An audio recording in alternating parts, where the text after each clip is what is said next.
क्या महिलाएं बदलेंगी सियासी तस्वीर? 10 मार्च को किसे मिलेगी सत्ता की चाबी?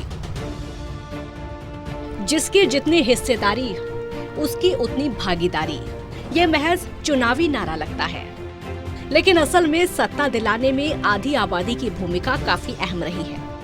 पिछले 3 विधानसभा चुनाव से पता चलता है कि महिला वोटर्स ने जिस दल पर भरोसा जताया है, सरकार उसी की बनी है। इस दौरान ये भी ट्रेंड देखने को मिला कि पुरुषों के मुकाबले महिलाएं वोट देने में भी आगे निकल रही हैं। ऐसे में इस बार के विधानसभा चुनाव में महिला वोटर्स काफी अहम साबित होंगी, क्योंकि 5 राज्यों के विधानसभा चुनाव में महिलाओं ने शक्ति प्रदर्शन किया है। उत्तराखंड और गोवा में पुरुषों से ज्यादा महिलाओं ने वोट डाले हैं। मणिपुर के पहले चरण में भी महिला वोटर्स आगे रही। पंजाब में भी पुरुषों और महिलाओं के बीच वोटिंग प्रतिशत लगभग बराबर है। उत्तर प्रदेश में चौथे चरण के बाद से महिलाएं ही मतदान में बाजी मार रही हैं। यूपी में अभी 7वें और अंतिम चरण का मतदान ट्रेंड देखना बाकी है। इस बार बीजेपी, एसपी और कांग्रेस सभी पार्टियों ने महिला वोटर्स को अपने अपने पाले में करने के लिए खूब जोर आजमाइश की है। ऐसे में आखिर महिला वोटर्स का आशीर्वाद किसे मिलेगा, ये देखना दिलचस्प होगा। महिला वोटर्स के प्रदर्शन से साफ है कि यूपी में आधी आबादी पर लड़ाई पूरी है। अब जरा इस लड़ाई की इनसाइड स्टोरी समझते हैं, क्योंकि जिस पार्टी को आधी आबादी का आशीर्वाद मिलता है, वही पार्टी सत्ता के शिखर पर पहुंचती है। क्या कहता है यूपी, पंजाब, उत्तराखंड, गोवा, मणिपुर में वोटिंग का ट्रेंड? सबसे पहले बात करते हैं यूपी की। तो यूपी में 20 फरवरी के बाद से महिला वोटर्स ने पुरुषों पर बढ़त बना रखी है। महिला वोटर्स ने 62.62% मतदान किया, जबकि सिर्फ 51.03% पुरुष मतदाता ही बाहर निकले। 5वें चरण में महिलाओं की बढ़त बढ़कर 3.89% पॉइंट तक पहुंच गई। 6ठे चरण में भी यही ट्रेंड बरकरार रहा। हालांकि ऑल ओवर आंकड़े देखें तो 2017 के मुकाबले यूपी में इस बार महिला वोटर्स कम संख्या में डालने निकले। 2017 के मुकाबले पंजाब में इस बार ऑल ओवर कम वोटिंग हुई है। यही हाल उत्तराखंड और गोवा का भी रहा। मणिपुर में मतदान प्रतिशत में बढ़त दर्ज की गई। यूपी में पहले, दूसरे और 6ठे चरण का मतदान प्रतिशत 2017 से कम रहा, लेकिन 3, 4 और 5 में थोड़ा ज्यादा। गोवा में थर्ड जेंडर के वोटर्स के टर्नआउट में बड़ा उछाल देखा गया। मणिपुर, पंजाब, उत्तराखंड और यूपी में भी ऐसे वोटर्स ने खूब वोट किए।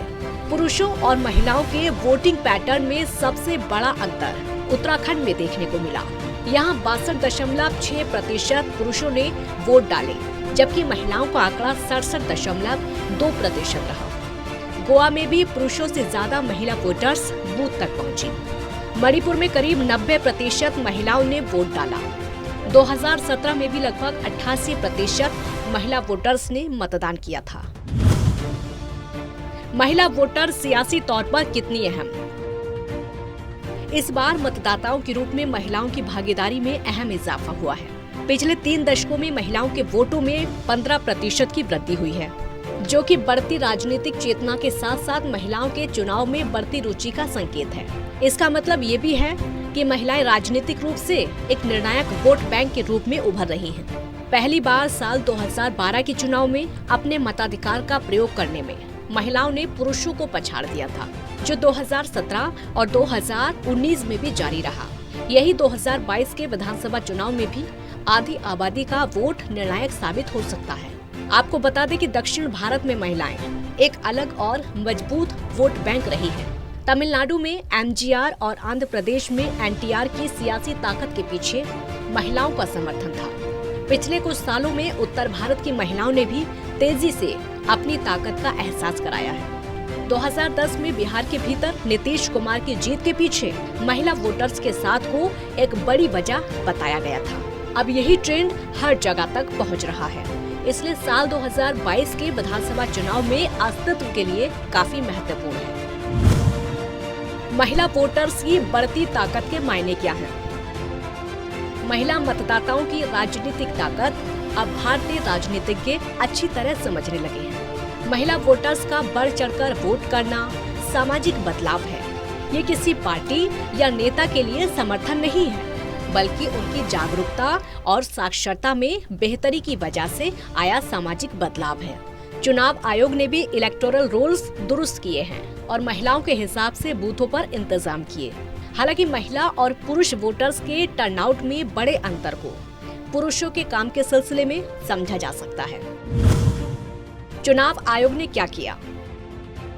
भारत के निर्वाचन आयोग ने चुनाव में महिलाओं की भागीदारी बढ़ाने को कई कदम उठाए। बूथ पर ज्यादा से ज्यादा महिलाओं की तैनाती की गई। कई बूथ पर केवल महिला स्टाफ ही रखा गया। पोलिंग स्टेशंस पर क्रेच फैसिलिटी दी गई। महिला वोटर्स के रजिस्ट्रेशन को भी आसान बनाया गया। चुनाव आयोग के एक अधिकारी ने कहा कि बैलेट पेपर की जगह इलेक्ट्रॉनिक वोटिंग मशीन लाने से महिलाओं को बूथ पर सुरक्षित माहौल मिला। स्थानीय निकायों में महिलाओं के लिए सीटें आरक्षित होने से भी महिलाओं में बतौर वोटर राजनीतिक प्रक्रिया का हिस्सा बनने की ललक जगी। बहरहाल यूपी में अब 7वें और अंतिम चरण का मतदान है। देखना होगा कि महिला वोटर्स के ज्यादा संख्या में मतदान का ये ट्रेंड जारी रहता है या नहीं। महिलाओं की भागीदारी पुरुषों से ज्यादा होने पर किसे फायदा होगा? इस सवाल का जवाब भी दिलचस्प होगा।